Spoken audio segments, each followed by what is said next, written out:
Baik, bismillahirrahmanirrahim. Assalamualaikum warahmatullahi wabarakatuh. Baik, selamat malam teman-teman. Video kali ini saya buat untuk menyelesaikan salah satu tugas presentasi dari mata kuliah Desain dan Pemrograman Berorientasi Objek dengan dosen pengampu Bapak Ihsan Maulana, Eskom MTI, teman-teman. Pada video kali ini presentasi saya akan membahas tentang memahami konsep dan penerapan use case dalam pengembangan perangkat lunak, teman-teman. Baik, sebelumnya perkenalkan terlebih dahulu, nama saya Daniel. Saya saat ini sedang menjalani kuliah di Universitas Yadsin Madani semester 4 dengan NIM 23050020, teman-teman. Langsung saja ke presentasinya. Di sini ada definisi use case, teman-teman. Apa itu use case? Jadi use case itu adalah gambaran tentang bagaimana pengguna atau aktor berinteraksi dengan sistem untuk mencapai tujuan tertentu, teman-teman. Nah, use case juga menyediakan deskripsi rinci mengenai fungsionalitas sistem, teman-teman. Jadi use case itu adalah teknik yang digunakan dalam rekayasa perangkat lunak untuk mendeskripsikan bagaimana pengguna atau aktor berinteraksi dengan sistem untuk mencapai suatu tujuan tertentu, teman-teman. Use case juga tidak hanya menggambarkan fungsi sistem, teman-teman, tetapi juga aliran interaksi antara pengguna dan sistem, teman-teman.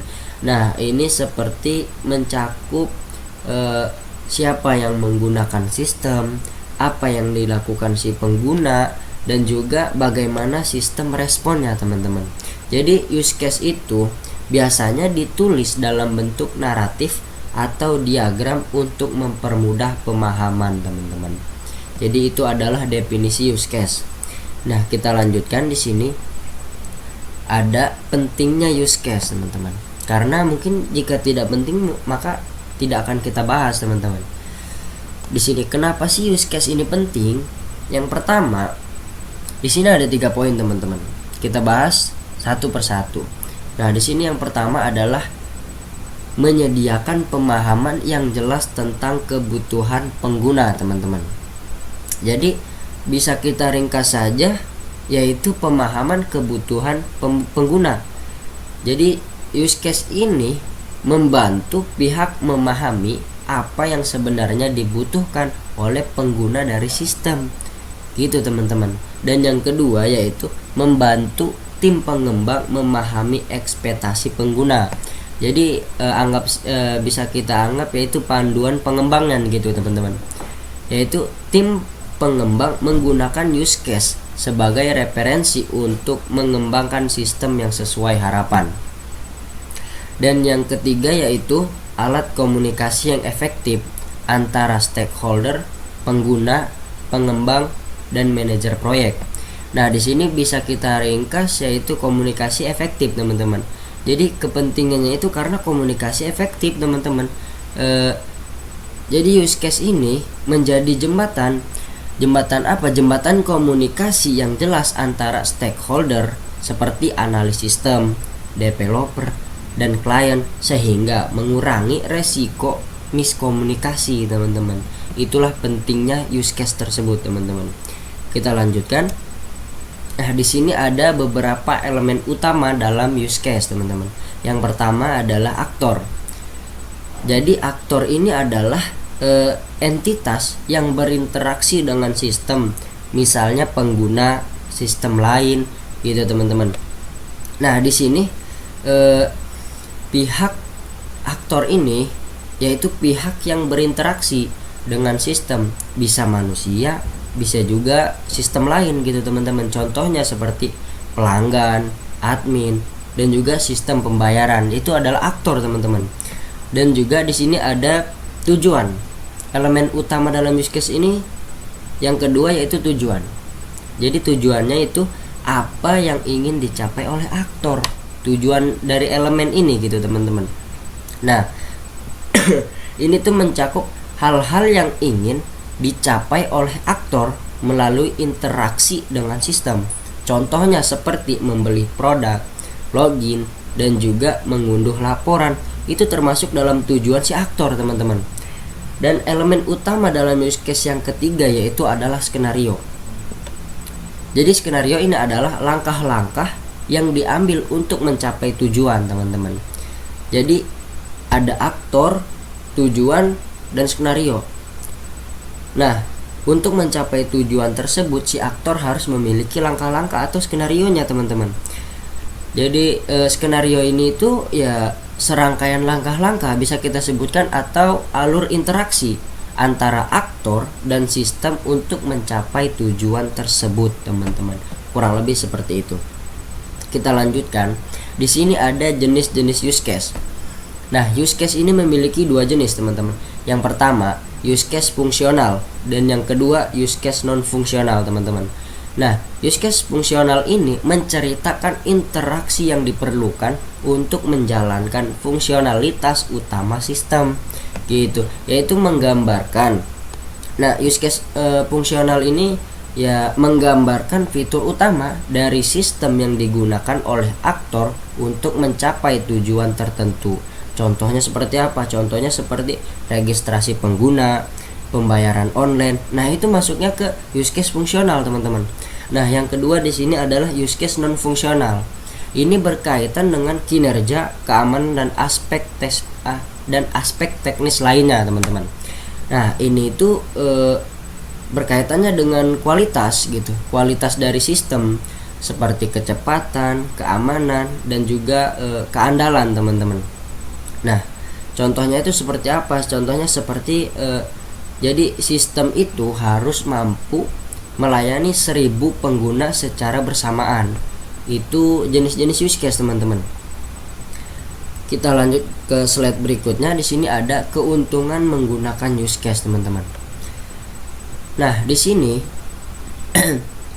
keuntungannya yang pertama itu keuntungan bagi pengembang.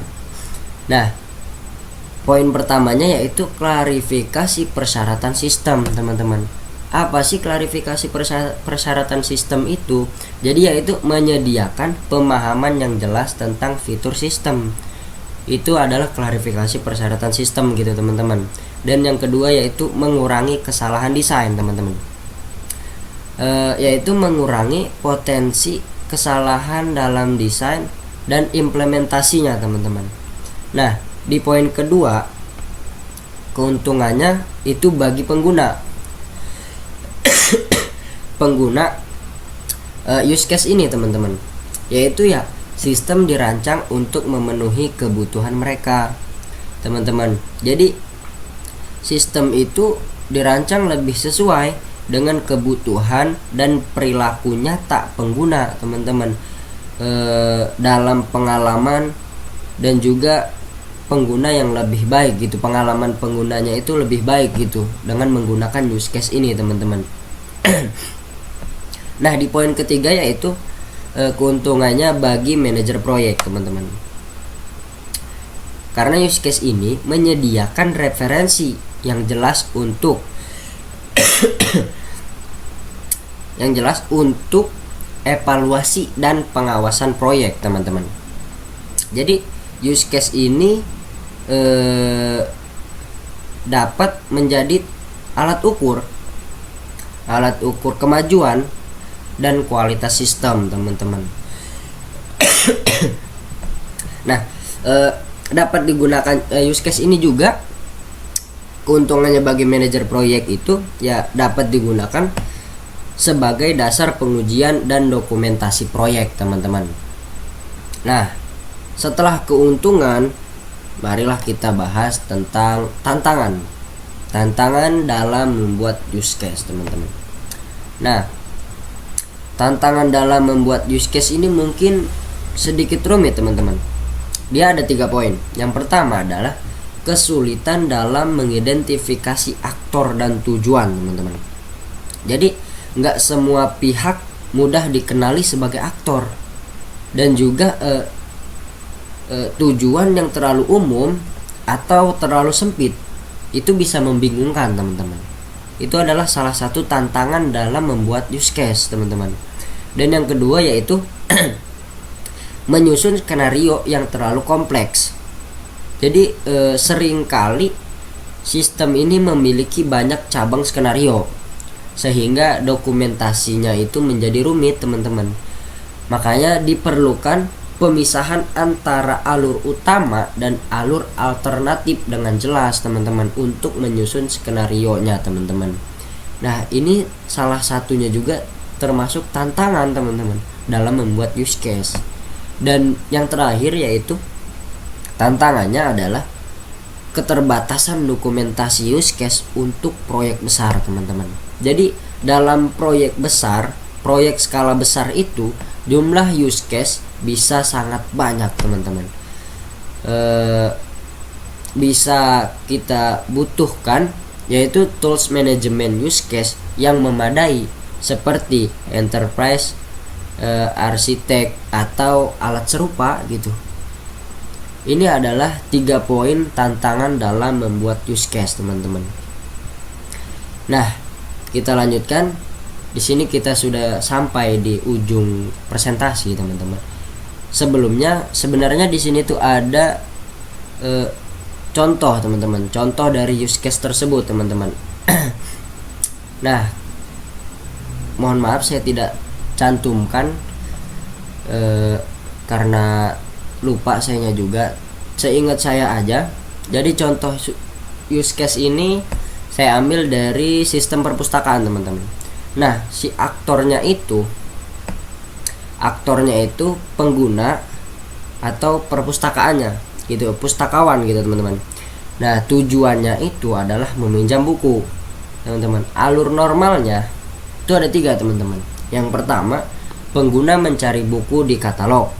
Yang kedua, pustakawan memeriksa ketersediaan buku teman-teman. Dan yang ketiga, buku dipinjam dan dicatat dalam sistem teman-teman. Jadi skenario ini dapat dikembangkan lagi untuk mencakup alur alternatif gitu. Seperti buku tidak tersedia, solusinya apa? Solusinya pengguna masuk daftar tunggu gitu teman-teman. Dan yang kedua yaitu akun pengguna diblokir. Nah, maka peminjamannya ditolak teman-teman jika pengguna diblokir. Nah, akun pengguna ini kenapa bisa diblokir?